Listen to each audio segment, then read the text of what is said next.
Student polytechhub.com में आपका स्वागत है। चलिए आज की क्लास में हम लोग डिस्कस करेंगे कम्युनिकेशन स्किल 2 का, जो हम लोग पढ़ रहे थे चैप्टर टाइप्स ऑफ कम्युनिकेशन, जिसमें कि हम लोग पिछले क्लास में डिस्कस कर लिए थे टाइप्स, कम्युनिकेशन के टाइप्स। क्या क्या टाइप्स थे? Formal, informal, verbal, non verbal, vertical, horizontal, diagonal, ये सब टाइप्स थे हमारे कम्युनिकेशन के। अब पिछली क्लास में हम लोग डिस्कस कर लिए थे फॉर्मल और इनफॉर्मल, उसका एडवांटेज एंड डिसएडवांटेज। आज की क्लास में हम लोग डिस्कस करेंगे वर्बल कम्युनिकेशन के बारे में। तो चलिए शुरू कर लेते हैं। वर्बल कम्युनिकेशन क्या होता है?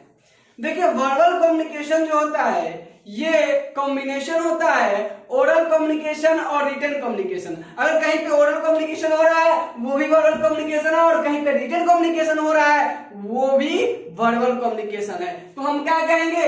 Oral means spoken, oral means spoken, जो बोल के किया जा रहा है, जैसे कि हम आपसे अभी कर रहे हैं। Oral communication is spoken communication और written communication is known as verbal, यानी ओरल कम्युनिकेशन या written communication is known as verbal communication. Clear? Verbal communication is largely used in public gathering, seminars, exams, etc। तो ये आपको किस तरह से exam में भी यूज करते हैं, जो रिटन फॉर्म में करते हैं, पब्लिक सेमिनार होता है वहां पे बोल के करते हैं। तो इन सारी जगहों पे कौन सा कम्युनिकेशन होता है? Verbal communication. हम उन लोगों को कहेंगे जिनको इस सब्जेक्ट से कोई रिलेशन नहीं हो, जो फालतू में वीडियो देख रहे हैं, तो अपना टाइम वेस्ट ना करें, और उनके लिए और भी वीडियो पड़े हैं जो दूसरा फील्ड का है, वो जाके देखें। तो चलिए हम लोग शुरू करते हैं, हम लोग अपना वर्बल कम्युनिकेशन। ओके, अब बात करते हैं। देखिए, वर्बल कम्युनिकेशन दो प्रकार के होते हैं। पहला, जिसको हम लोग दो प्रकार में बांट लिए, पहला रिटन कम्युनिकेशन और दूसरा ओरल कम्युनिकेशन। ओरल मतलब जो बोल के स्पोकन के तौर पे किया जाए, रिटन मतलब वो जो राइट डाउन करके कर लिया जाए। ऐसे कम्युनिकेशन को हम लोग बोलते हैं जो राइट डाउन करके, रिटन कम्युनिकेशन, और जो बोल के किया जाए ओरल कम्युनिकेशन। चलिए एक एक करके दोनों का डिस्कस करते हैं। ये आपके एग्जामिनेशन पॉइंट ऑफ व्यू से बहुत ज्यादा बीबीआई से पूछेगा। कैसे क्वेश्चन आपसे पूछेगा? What is oral communication, write down is advantage and disadvantage. Clear that? तो इस तरीके से what is written communication, write down is advantage and disadvantage. तो इस तरीके से आपसे 4 मार्क्स में ये क्वेश्चन पूछे जा सकते हैं। क्लियर? तो चलिए हम लोग देखते हैं कि ओरल कम्युनिकेशन क्या होता है। देखिए, ओरल कम्युनिकेशन जैसा कि हम पहले बताया कि जो बोल के किया जाए, स्पोकन के थ्रू किया जाए, उसको बोलते हैं ओरल कम्युनिकेशन। क्लियर? जो बोल के किया जाए स्पोकन के थ्रू, ऐसे कम्युनिकेशन को क्या बोलेंगे? Oral communication. अब ओरल कम्युनिकेशन करने के लिए देखिए हम आपको यहाँ दो तरीके सिखाए हैं। देखो ध्यान सुनो। पहले एक तो कम्युनिकेशन की परिभाषा आप लिखेंगे, वैसा communication, the communication which is performed by orally या spoken is known as oral communication, ऐसे लिख देते। लेकिन अगर आपको एग्जामिनेशन में अच्छे मार्क्स चाहिए, बहुत अच्छा स्कोर, यानी जो 4 मार्क्स का, तो 4 में 4 आप चाहते हैं, 4 मार्क्स अगर क्वेश्चन है तो आपको जो लिखना पड़ेगा पॉइंट वाइज लिखिएगा। और पॉइंट वाइज आप लिखते हैं तो इफेक्ट ज्यादा होता है, इंपैक्ट ज्यादा होता है, और आपको अच्छे मार्क्स फुल में फुल आने के चांस थ्योरी में भी मिलता है। क्लियर? तो देखिए हम यहाँ देखेंगे कि oral communication through spoken words is known as oral communication. जो कम्युनिकेशन बोल के किया जाए वर्ड के थ्रू, ऐसे कम्युनिकेशन ओरल कम्युनिकेशन कहलाएगा। जैसे कि अभी हम आपके साथ कर रहे हैं, यह कम्युनिकेशन कैसा होगा? Oral communication. Okay, any person who has the speech ability evidently uses oral communication. जिसके पास भी बोलने का स्किल है वह फ्रीक्वेंटली जाना चाहेगा ओरल कम्युनिकेशन के साथ। क्लियर?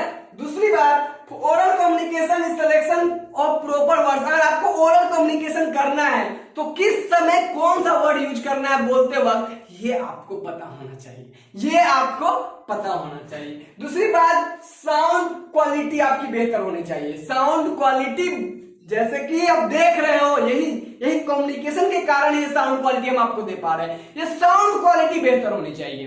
क्लियर? तीसरी बात, ऑडिबिलिटी होनी चाहिए। रिसीवर, आप सुनने की क्षमता होना चाहिए। जब ओरल कम्युनिकेशन करने जा रहे हैं तो रिसीवर के पास ऑडिबिलिटी होनी चाहिए, सुनने का। अगर मान लो ऑडिबिलिटी नहीं हो तो टर्मिनेट हो जाएगा।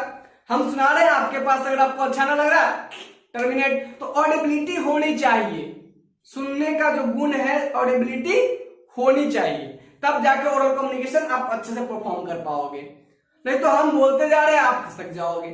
क्लियर? अब बात करते हैं वॉइस मॉड्यूलेशन की।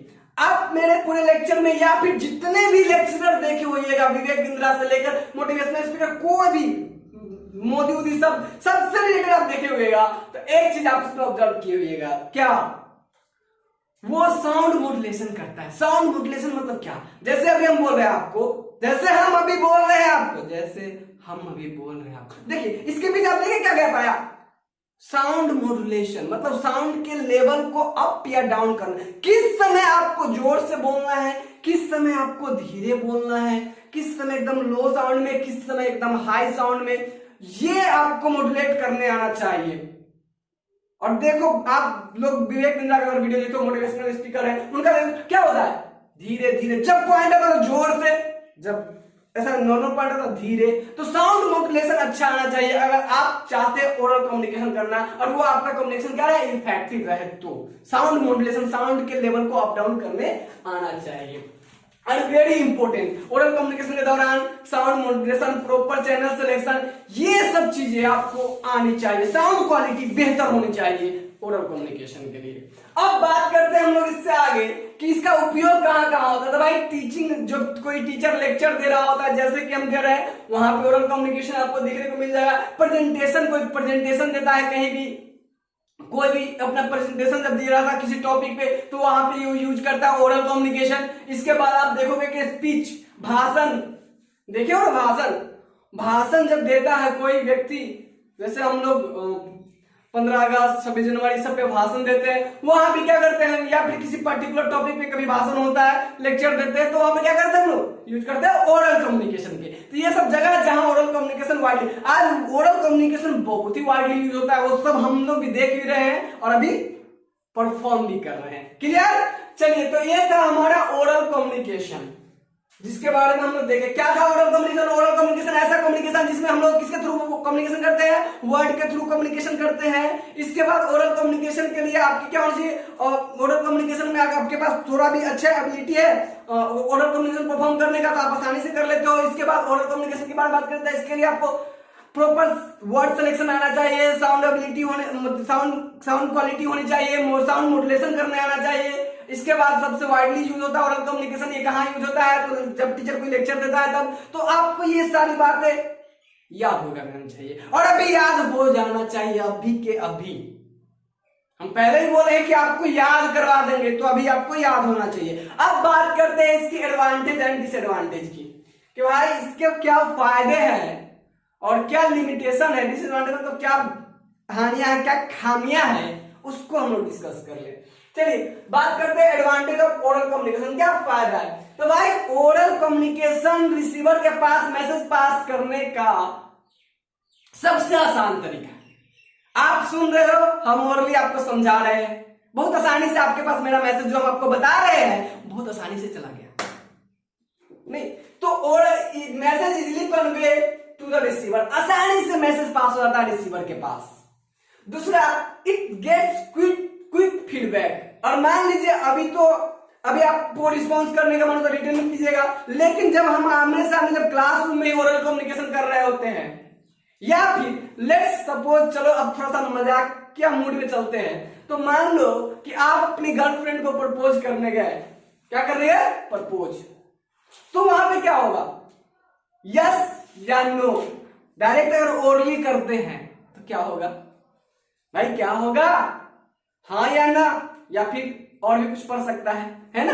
तो इस तरीके से हम लोग देखते हैं क्या है कि अगर आप जाते हो तो वहां से इमीडिएट फीडबैक, तुरंत आपको रिप्लाई जवाब मिल जाता है कि यस या नो।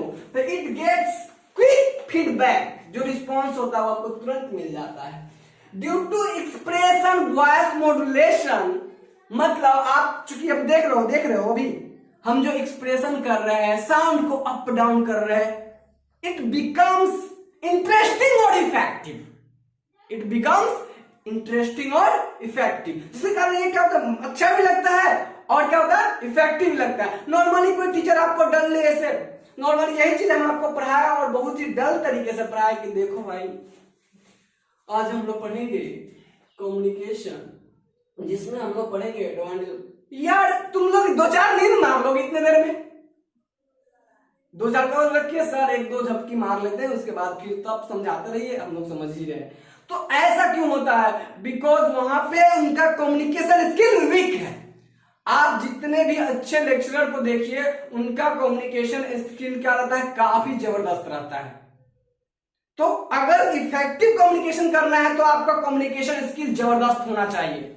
चलिए अब बात करते हैं। तो वॉइस मॉड्यूलेशन और एक्सप्रेशन, जो फेशियल एक्सप्रेशन जो होता है, उसके कारण क्या रहता है? इफेक्टिव रहता है। तीसरी बात बोलेंगे, there is a scope of explanation required. अगर मान लो सपोज में मोरली कर रहे हैं, अगर आपको कोई प्रॉब्लम हुआ समझा रहे हैं, तो आप हमसे पूछोगे तो हम उसको क्लियरली बड़ी अच्छे से और भी एक्सप्लेन करेंगे। वहां पे हमारे पास स्कोप होगा, टाइम रहेगा, हम उसको और भी डील कर पाएंगे। रिटन कम्युनिकेशन, क्योंकि यह बात इसलिए बता रहे हैं कि आगे रिटन कम्युनिकेशन है जहां पर कोई स्कोप ही नहीं होता एक्सप्लेनेशन करने का। मतलब आप लिख के भेज दिए, बस लिमिटेड है। अब वहां पे आप चाहोगे और भी एक्सप्लेन करें उस टॉपिक को, तो वो नहीं हो पाएगी। क्या क्लियर है? नेक्स्ट है, it takes less time convey the message. अब सीधा सा बात है कि ओरल कम्युनिकेशन है, हम तुरंत, आप मैसेज भेजे, आप तुरंत रिसीव किए, तो इसमें मैसेज पास करने के दौरान जो टाइम लगता है वो बहुत ही कम लगता है। क्या बात क्लियर है? तो ये सारे अब तक हम लोग जो डिस्कस किए वो थे एडवांटेज ऑफ ओरल कम्युनिकेशन। क्या क्लियर है? चलिए अब नेक्स्ट हम लोग बढ़ते। याद हो गया आप लोग को क्या क्या होता है इसमें? ये आसानी से मैसेज पास कर देता है रिसीवर के पास, पहली बात। दूसरी बात क्या कि इसमें आपके साउंड मॉड्यूलेशन होने के कारण, वॉइस क्वालिटी होने के कारण, एक्सप्रेशन होने के कारण ये इफेक्टिव होता है। तीसरी बात हम लोग देखे कि इसमें कि इसके पास आपके पास स्कोप होता है इसको एक्सप्लेन करने के लिए, रिटन कम्युनिकेशन की तरह लिमिटेड नहीं होता है। यह बहुत कम टाइम लेता है मैसेज को पास करने में। तो आपको इस तरीके से इसका एडवांटेज अब याद हो गया होगा। क्लियर? चलिए अब बढ़ते हैं नेक्स्ट। अब इसके डिसएडवांटेज, भाई अब की खामियां क्या क्या है, क्या क्या प्रॉब्लम है, क्या क्या लिमिटेशन है, उसको डिस्कस करिए। अब मान लीजिए किसी के पास हम ओरल कम्युनिकेशन कर रहे हैं और आप लोग में से कुछ ऐसे स्टूडेंट होंगे जिसकी ऑडिबिलिटी बहुत ही लो हो, तो उस केस में क्या होगा? कहेगा आप पढ़ाते रहिए, हम चलते हैं। आप पढ़ाते रहिए, हम चलते हैं, मूवी देख के आते हैं, वहां पे मेरा अच्छा ऑडिबिलिटी रहेगा। तो कहने का मेरा मतलब है, अगर कहीं पे और ऑडिबिलिटी लेस है तो वहां पे कम्युनिकेशन क्या हो जाती है? लेस इफेक्टिव हो जाती है ओरल कम्युनिकेशन। क्लियर? दूसरी बात अगर हम बात करें, it is not a legal proof. अब भाई कोई बोल के चला गया, तो उसका कोई लीगल प्रूफ नहीं माना जाता है। तो ओरल कम्युनिकेशन में सबसे बड़ी खामियां है कि इसको लीगल प्रूफ नहीं दिया जाता। कोई आपको कुछ बोल के चला गया तो बोला है कि नहीं है, या प्रूफ करते रह जाओगे। तो ये इसमें कोई लीगल प्रूफ जैसी कोई बात ओरल कम्युनिकेशन में नहीं होती है। तीसरी बात अगर हम बात करें, sometimes single word disturb whole the communication. बहुत ही मजेदार, नॉर्मली आप गए प्रपोज करने, आप प्रपोज करने के दौरान क्या हुआ? आप मुन्नी के बदले शीला का नाम ले लिए, तो क्या होगा? फिर जो पड़ेगा सो आप ही जानो, है ना? जब आप गए प्रपोज करने, मुन्नी के बदले क्या? एक वर्ड पूरा डिस्टर्ब करके रख देगा, है ना? कहां तक डिस्टर्ब करेगा सो आप लोग समझ सकते हो इस चीज को।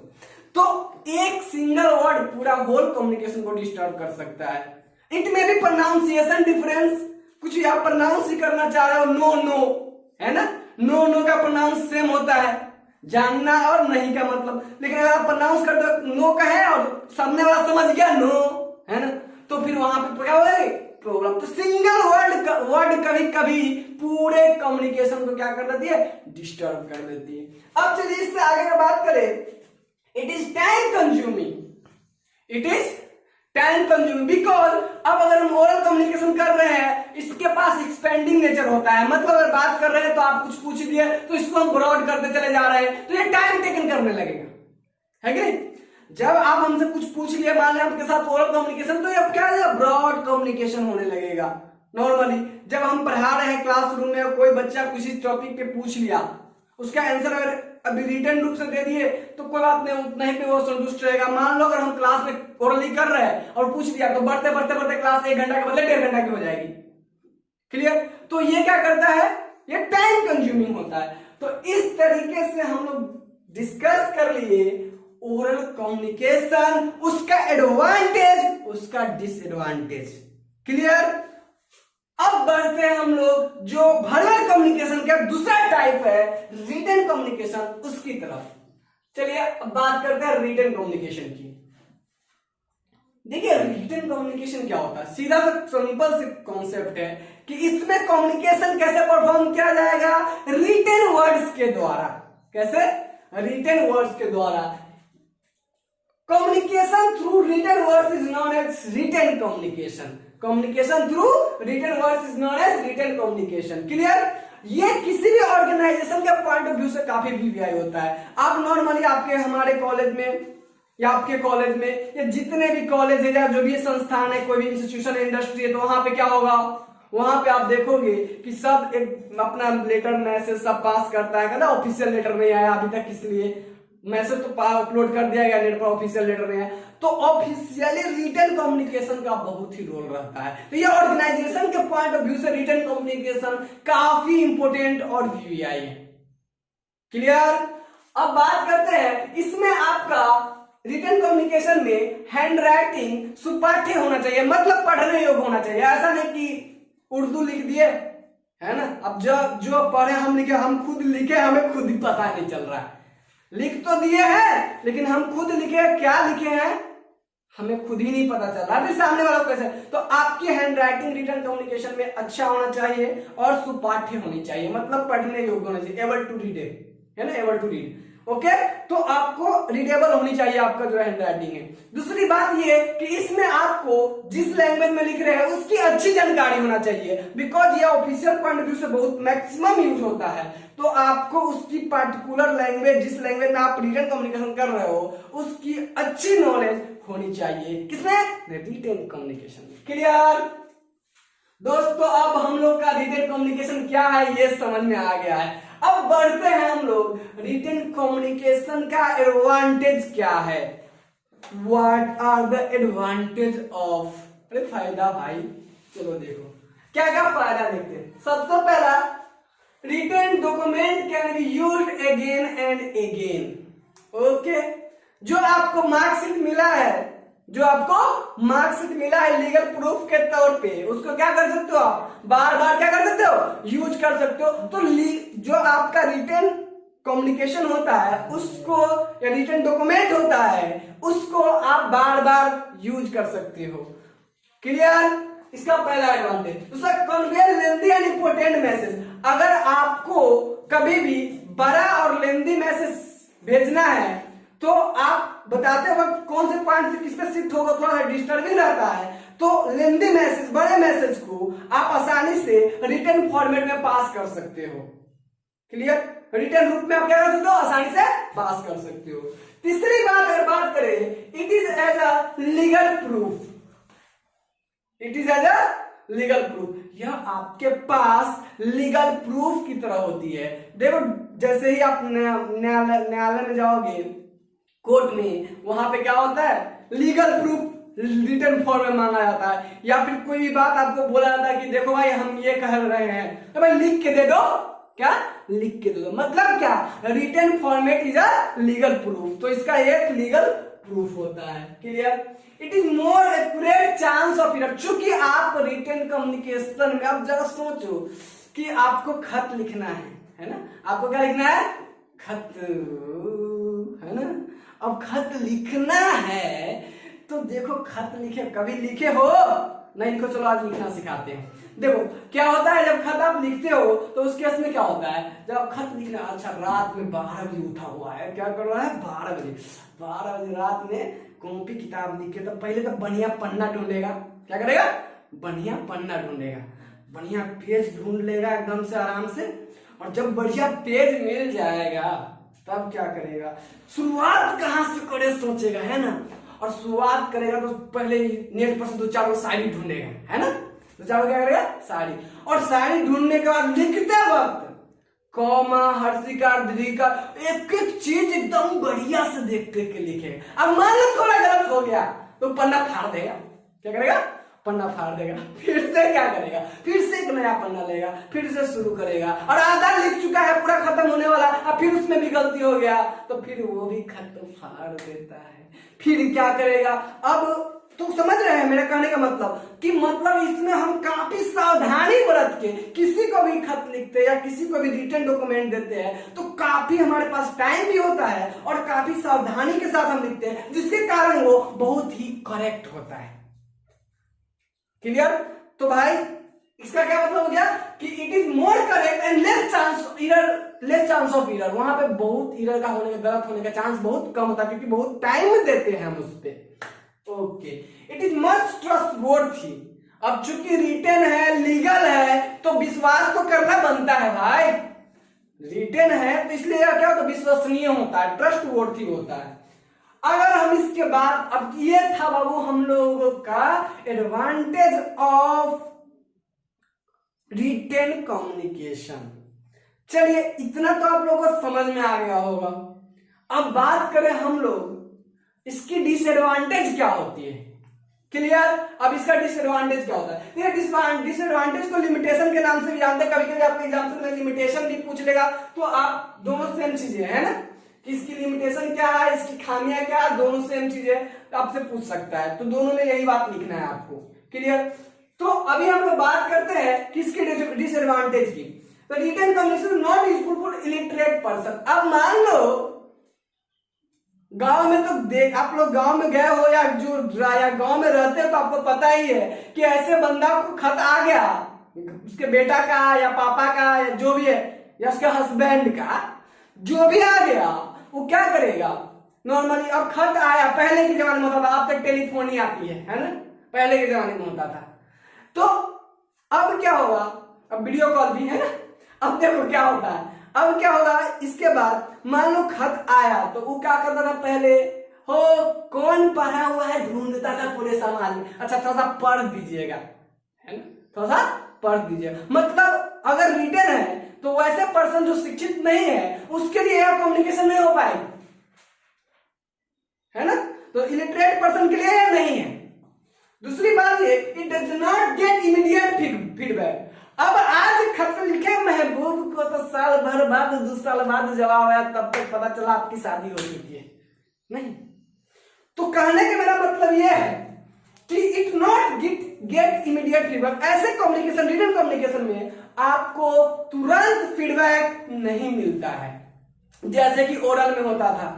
अभी बोले आई लव यू, उसी समय पीछे से रिप्लाई आ गया, आगे से रिप्लाई आ गया, जहां से भी रिप्लाई आना है रिप्लाई आ जाएगा, वो जो होना है आपकी किस्मत में हो जाएगा। चलिए इसके बाद अगर हम बात करें lack of power of expression, चूंकि अब हम लोग अपनी भावना के साथ जो भी बताए थे, भावना है ना, भावना के साथ रात भर जग के खत लिखे और भेज दिए पढ़ने के लिए, पूरा फीलिंग अंदर में समाया हुआ है, पूरे फीलिंग और जज्बात के साथ खत लिखे, और वह खत जब गया उधर, किधर, जिधर जिधर जाना है उधर उधर, तो उसके पास जब वो पढ़ा तो चूंकि उसमें आपका बात जब सुन रहा था, आप अपने एक्सप्रेशन फीलिंग के साथ लिखे हुए हो, और वहां उस खत में केवल लेटर नजर आ रहा है, तो वहां ना फीलिंग आएगा ना एक्सप्रेशन आएगा, और वो खत फटेगा कि क्या होगा भाई, वो देखा जाएगा, है ना, जो भी हुआ होगा हो जाएगा, होना होगा हो जाएगा, वो आपके किस्मत पे निर्भर करेगा। क्लियर? तो क्या होगा वहां पे? तो कहने का मेरा मतलब ये है कि एक्सप्रेशन की कमी होने के कारण जिस भावना से आप व्यक्त किए हो रहे थे लेटर के, सामने वाला उस भावना के साथ वो लेटर पढ़ता ही नहीं। क्लियर? तो ये कमी होता है, ये lack of power of expression, या आपके एक्सप्रेशन की कमी उसमें दिखाते रहता है, तो वहां पे कमी होती है एक्सप्रेशन के कारण, जो आपको इफेक्टिव आपके कम्युनिकेशन को नहीं बनने देता रहता है। चलिए नेक्स्ट बात करते हैं, immediate correction can't be done in it. मान लो अभी भेजे थे मुन्नी को, उसमें लिखा गया हुआ शीला, अब भेजने के बाद आप सोचोगे कि उसमें मुन्नी फिर कर दे ताकि मामला गड़बड़ाए नहीं, तो कैसे करोगे भाई? कोई चांस ही नहीं आपके पास बदलने का, तो इमीडिएट आप करेक्ट नहीं कर सकते हो ऐसे कम्युनिकेशन में। अब बात करते हैं written communication take more time. चूंकि अब रात भर सोच के आप खत लिख रहे हो तो टाइम तो लगेगा ही ना, तो it consumes more time. Clear? It fails to make expected expression. वही बात बताए कि आप जैसा एक्सपेक्ट कर रहे हो कि हम इसमें पूरा एकदम फीलिंग जज्बात सब डाल दिए हुए लेटर में, लेकिन सामने वाले को आपका जो एक्सपेक्टेड एक्सप्रेशन है वो नहीं मिलेगा। तो इस तरीके से हम लोगों का आज का वर्बल कम्युनिकेशन कंप्लीट हुआ। नेक्स्ट लेक्चर में हम लोग डिस्कस करेंगे नॉन वर्बल कम्युनिकेशन। अब अगर आपको इन सारे में कहीं भी कोई प्रॉब्लम, कहीं भी कोई डाउट, कोई समस्या रह गया है तो आप नीचे कमेंट बॉक्स में जाकर अपनी समस्या लिखिए। और इसके बाद अगर आपको ये वीडियो अच्छा लगा है तो polytechhub.com को लाइक सब्सक्राइब करना मत भूलिएगा। नीचे नीचे नीचे है सब्सक्राइब का बटन, सब्सक्राइब कर लो जल्दी से और भी मजेदार वीडियो हम लाने वाले हैं। चलिए आज के लिए इतना ही, मिलते हैं नेक्स्ट लेक्चर में नॉन वर्बल कम्युनिकेशन के साथ। आज के लिए थैंक्स।